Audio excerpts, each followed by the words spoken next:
Incheon international airport पर एक reporter ने कहा कि वो आ चुका है और तुरंत ही सबने अपने कैमराज ऑन कर लिए। आखिरकार जांग वे खुद कोरिया पहुंच चुका था। जांग वे ने रिपोर्ट मांगी। इसके तुरंत बाद एक महिला ने उसे बताया कि एसएच हंटर्स गिल्ड के साथ मीटिंग 2 दिन बाद शेड्यूल्ड है। जांग वे ने पूछा कि क्या इसकी कोई वजह है और क्या उसे सच में पूरे 2 दिन इंतजार करना पड़ेगा।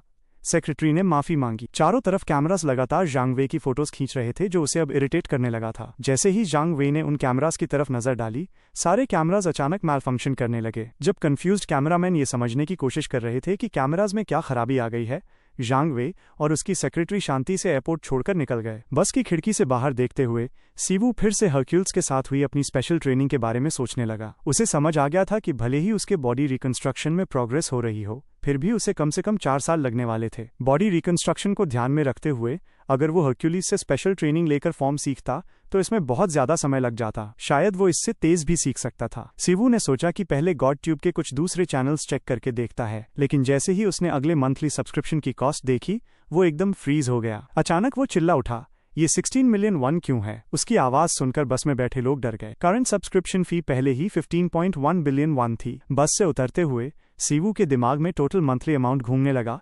31.1 बिलियन वन। रास्ते से गुजर रहे एक आदमी ने भी सोचा कि शायद इस आदमी को कोई मेंटल प्रॉब्लम है। 31.1 बिलियन वन कोई छोटी रकम नहीं थी। ये तो किसी फेमस टीवी शो में जीती जाने वाली रकम के बराबर थी। इतनी बड़ी रकम के बारे में सोचते सोचते सीवू का चेहरा डर से जम गया। बस वाला आदमी पक्का समझ गया कि ये आदमी सच में पागल है और वो जल्दी से वहां से चला गया। खुद पर चिल्लाने के बाद सीवू ने गहरी सांस ली और कहा, मुझे पैसे कमाते रहना पड़ेगा, मेरे पास कोई और चॉइस नहीं है। तभी हान मिना ने ऑकवर्डली कहा कि इसी वजह से वो कमर्शियल शूट जिसका उसने जिक्र किया था, उसे सस्पेंड करना पड़ेगा। सीवू एकदम स्टन्ड रह गया। उसके 20 बिलियन वन का क्या होगा? क्या इसका मतलब माओटाओ कॉर्पोरेशन वाला कॉन्ट्रैक्ट? सीवू ने पूछा कि क्या इसका मतलब कॉन्ट्रैक्ट कैंसिल हो गया है? हान मिना ने जवाब दिया कि हाँ, ऐसा ही है। आखिरकार उसका कॉन्ट्रैक्ट माओटाओ कॉर्पोरेशन के साथ था। इस कॉन्ट्रैक्ट से हान चेरिन की पोजीशन एसएच ग्रुप में काफी मजबूत हो जाती, लेकिन साथ ही कुछ लोग ऐसे भी थे जो ये बिल्कुल नहीं चाहते थे। सीवू ने कहा कि ये सब कॉन्ग्लोमरेट मैनेजमेंट की पावर स्ट्रगल की वजह से लग रहा है। हान मिना ने कहा कि अब भी एक चांस है, क्योंकि जांग वे खुद कोरिया आया है हान चेरिन से मिलने। ये सुनकर सीवू थोड़ा खुश हुआ और पूछा कि क्या इसका मतलब है कि 20 बिलियन वन मिलने की अब भी उम्मीद है? हान मिना ने कहा कि चांसेस बहुत कम हैं। फिर उसने समझाया कि चाइना में एक कॉन्सेप्ट होता है ग्वानसी। सीवू इसे एक तरह का नेटवर्क समझ सकता है। ये ऐसा नेटवर्क होता है जिसे आउटसाइडर्स के लिए नेविगेट करना बहुत मुश्किल होता है। अगर ग्वानसी कल्चर की प्रॉब्लम सॉल्व नहीं हुई तो निगोशिएशन लगभग इम्पॉसिबल हो जाएगी, और यही सच्चाई थी। निगोशिएशन शुरू होने से पहले उनके पास सिर्फ 2 दिन बचे थे, इसलिए उन्हें हर पॉसिबल कोशिश करनी होगी। अचानक दूर पर नॉक हुआ। एक आदमी ने कहा कि उसके पास अर्जेंट मैसेज है। हान मिना ने कहा कि वो अंदर आ सकता है। उस आदमी ने बताया कि इस समय जांग वे एसएच हंटर्स गिल्ड में मौजूद है और माओटाओ कॉर्पोरेशन ने यंग लेडी के साथ निगोशिएशन शुरू कर दी हैं। ये सुनकर हान मिना शॉक में आ गई, क्योंकि ये सब बहुत अचानक हो गया था। एसएच हंटर्स गिल्ड में जांग वे ने कहा कि जॉइंट डंजन रेड्स वाला करंट कॉन्ट्रैक्ट माओटाओ कॉर्पोरेशन के लिए प्रॉफिटेबल नहीं है। हान चेरिन ने कॉन्ट्रैक्ट की टर्म्स बताईं। कॉन्ट्रैक्ट के अनुसार एसएच गिल्ड को रेड बाय प्रोडक्ट्स का 30% मिलता था। उसने कहा कि उसे ये माओटाओ कॉर्पोरेशन के लिए बड़ा नुकसान नहीं लगता। जांग वे ने जवाब दिया कि फिर भी ये कॉन्ट्रैक्ट एक्सेप्ट करना आसान नहीं है, क्योंकि चाइनीज डंजन्स में फॉरेन हंटर्स को एंट्री देना आसान नहीं होगा। इसके अलावा पब्लिक सिक्योरिटी ब्यूरो को मनाना भी मुश्किल होगा। हान चेरिन ने कहा कि उसने सुना है कि चाइना में कई ऐसे डंजन्स हैं जिन्हें कोई कॉन्कर नहीं कर पा रहा। इसी वजह से बार बार डंजन ब्रेकआउट्स होते हैं और काउंटलेस ह्यूमन कैजुअलिटीज होती हैं। अगर वे इस कॉन्ट्रैक्ट पर काम जारी रखें तो नुकसान काफी हद तक कम किया जा सकता है। इसीलिए उसे लगता है कि पब्लिक सिक्योरिटी ब्यूरो को मनाना इतना मुश्किल नहीं होगा। जांग वे ने पूछा कि क्या उसे सच में लगता है कि एसएच हंटर्स गिल्ड में इतनी कैपेबिलिटी है। हान चेरिन ने लैपटॉप खोला और जांग वे को अपनी एस रैंक हंटर के साथ स्पारिंग का वीडियो दिखाया। जांग वे ने वीडियो पॉज करके हान चेरिन और ली येजुन की फाइट को ध्यान से देखा। वीडियो का एक हिस्सा देखने के बाद जांग वे ने माना कि वो इतनी भी बुरी नहीं है, लेकिन तभी उसने कुछ ऐसा देखा जिसने उसे झटका दिया। उस पावर को देखकर जांग वे ने पूछा, आखिर उसके पास इतनी ताकत आई कैसे? हान चेरिन ने जवाब दिया कि ये मार्शल आर्ट उसे मिस्टर मेंग सीवू ने सिखाई है। जांग वे ने मन ही मन इस सीवू के बारे में सोचा।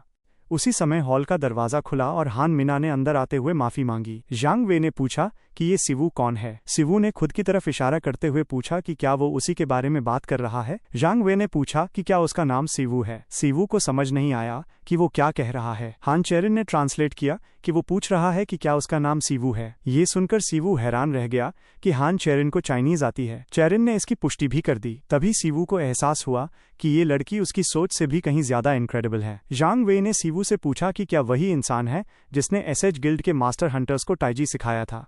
सिवू ने जवाब दिया कि हाँ, वही था। इसके बाद जांग वे ने पूछा कि वो ताइजी के बारे में कैसे जानता है और वो उनकी सेक्ट की पावर को कैसे इस्तेमाल कर पा रहा है। सिवू ने पूछा कि वो उनकी सेक्ट से क्या मतलब ले रहा है। फिर उसे समझ आया, क्या इसका मतलब ये है कि जांग वे की सेक्ट वही है जो जांग सानफेंग की सेक्ट है। चाइना में हर सेक्ट की अपनी अलग मार्शल आर्ट्स होती है और जांग वे जांग सानफेंग की सेक्ट का सदस्य था। वो उन डिसाइपल्स में से एक था जो ताइजी का अभ्यास करते हैं। जांग वे ने सिवू से पूछा कि उसने ताइजी कहाँ से सीखी और वो उसे किस तरह इस्तेमाल करता है। सिवू मुस्कराया क्योंकि अगर सब कुछ सही रहा तो वो चाइनीज गुआंची कल्चर का इस्तेमाल कर सकता था। सिवू ने जांग वे से कहा कि यह एक सीक्रेट टेक्निक है जो उसके परिवार में पीढ़ी दर पीढ़ी चली आ रही है। ये सुनकर जांग वे चौंक गया और पूछा, तो क्या ताइजी तुम्हारे फैमिली की सीक्रेट टेक्निक है? सिवू ने जवाब दिया, हाँ। इसके तुरंत बाद जांग वे ने पूछा, तो क्या तुम ये दावा कर रहे हो कि तुम एंसेस्टर मेंग के मार्शल डिसेंडेंट हो? सिवू ने शांति से कहा कि हाँ, ये सही है। और जिस ताइजी की वे बात कर रहे हैं, सिवू ने जांग वे की तरफ देखते हुए पूछा, क्या तुम्हें पता है कि ताइजी असल में हमारे फैमिली से ओरिजिनेट हुई थी? हान मिना ये सब सुनकर पूरी तरह कंफ्यूज्ड थी। सिवू जिस तरह से चाइनीज सेक्ट की बात कर रहा था वो ऑलमोस्ट वॉर डिक्लेयर करने जैसा लग रहा था। हान मिना ने ऑकवर्डली जांग वे की तरफ देखा और कहा कि शायद कोई मिसअंडरस्टैंडिंग हो गई है। लेकिन अचानक जांग वे जोर से खड़ा हो गया और चिल्लाया, उसने अभी क्या कहा? क्या वो हमारी सेक्ट का अपमान कर रहा है? सिवू समझ गया कि जांग वे खुद जांग सानफेंग के अंडर ट्रेन हुआ था। इसका मतलब ये था कि एक तरह से वही सोर्स था। सिवू ने शांति से पूछा, तुम ताइजी के बारे में कितना जानते हो? जांग वे ने गुस्से में पूछा, क्या तुम सच में मुझे ड्यूएल के लिए चैलेंज करना चाहते हो? सिवू ने जवाब दिया, नहीं, वैसा नहीं है। मैं बस तुम्हें दिखाना चाहता हूँ कि मैं ताइजी के बारे में क्या जानता हूँ। जांग वे ने कहा, तो फिर मुझे अपनी आंखों से सब देखना होगा। एसएच हंटर्स गिल्ड के अंडरग्राउंड ट्रेनिंग हॉल में जांग वे ने सिवू से कहा कि ताइजी वुडांग की यूनिक मार्शल आर्ट है जिसे ट्रू मैन जांग सानफंग ने स्थापित किया था। ये लेगेसी एक एंशिएंट और अनचेंजिंग फोर्स की तरह चली आ रही है। लेकिन सिवू को इससे कोई फर्क नहीं पड़ा क्योंकि उसने ताइजी सीधे जांग सानफेंग से सीखी थी। जांग वे के लिए ये मायने नहीं रखता था कि सिवू एल्डर मेंग का सक्सेसर है या नहीं, क्योंकि कन्फ्यूशन मार्शल आर्ट्स की लिनियज यहाँ बहुत पहले ही टूट चुकी थी। दूसरे शब्दों में उसके हिसाब से ये आदमी ताइजी की पावर चुराकर सीख रहा था। सेक्ट के वर्तमान हेड के रूप में वो इसे इग्नोर नहीं कर सकता था। जांग वे ने फाइटिंग स्टांस ली और ताइजी की ऑरा बाहर फैलने लगी। हान मिना को समझ ही नहीं आ रहा था कि बात यहाँ तक कैसे पहुंच गई। उसे बस इतना पता था कि अब कॉन्ट्रैक्ट की कोई उम्मीद नहीं बची। जांग वे ने कहा कि वो सिवू को पहला वार करने का मौका देगा। सिवू ने कहा कि वो बिल्कुल भी हाथ पीछे नहीं खींचेगा। अगले ही पल जांग वे ने देखा कि सिवू अपने स्थान से लिटरली गायब हो गया और फिर अचानक उस पर कहीं से हमला हुआ। आखिरी पल में जांग वे ने वार को ब्लॉक कर लिया और समझ गया कि ये पावर सच में ताइजी ही है। अचानक सिवू हवा में घूमते हुए फिर से वार करता है। जांग वे सोचने लगा, क्या वो हवा में उसकी स्ट्रेंथ टेस्ट कर रहा है? जांग वे चिल्लाया, बहुत हुआ, अब मैं तुम्हें दिखाऊंगा कि असली ताइजी क्या होती है। अचानक हवा में एक स्वॉर्ड मार्क कटा और सिवू जांग वे के पीछे प्रकट हो गया। अगले ही पल जांग वे जोर जोर से खून खांसने लगा। जांग सेक्ट के मेंबर्स को यकीन ही नहीं हुआ क्योंकि उनकी आंखों के सामने उनके सेक्ट लीडर को इंटरनल इंजरीज हो चुकी थीं। जांग वे खुद भी समझ नहीं पा रहा था ये हुआ कैसे। किसी तरह उसकी ताइजी अब्सॉर्ब कर ली गई थी। और क्या इसका मतलब ये था कि इस आदमी की ताइजी ज्यादा फंडामेंटल थी? दांत भींचते हुए जांग वे बोला, ये इम्पॉसिबल है, ये हो ही नहीं सकता। अचानक सिवू ने जांग वे में बदलाव महसूस किया। सेक्ट के मेंबर्स चिल्लाने लगे, यह बुरा है, हमें उसे रोकना होगा। जांग वेई को पूरा यकीन हो गया था कि ताइजी का सोर्स इसी आदमी के अंदर है। एक मेंबर ने चिल्लाकर कहा, लीडर क्यू डिविएशन में चला गया है। जांग वेई की क्यू इतनी अनस्टेबल हो चुकी थी कि कोई उसके पास भी नहीं जा पा रहा था। सब लोग उसे रुकने के लिए चिल्ला रहे थे। पूरे हॉल में मौजूद लोगों में सिर्फ हान चेरिन ही थी जिस पर दबाव कम असर कर रहा था। सिवू को मानना पड़ा कि स्थिति बेहद खतरनाक हो चुकी है। अगर ये ऐसे ही चलता रहा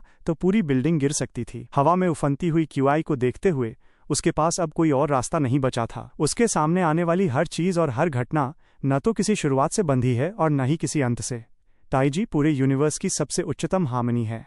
Hercules Divine Martial Arts Form 2 Sky Shattering Super Strike। आखिरी पल में जांग वेई ने अपने सामने एक विशाल नीला टाइगर देखा। फिर उसे किसी की आवाज सुनाई दी जो उसे लगातार पुकार रहा था। कुछ देर बाद आखिरकार उसने अपनी आंखें खोल दी।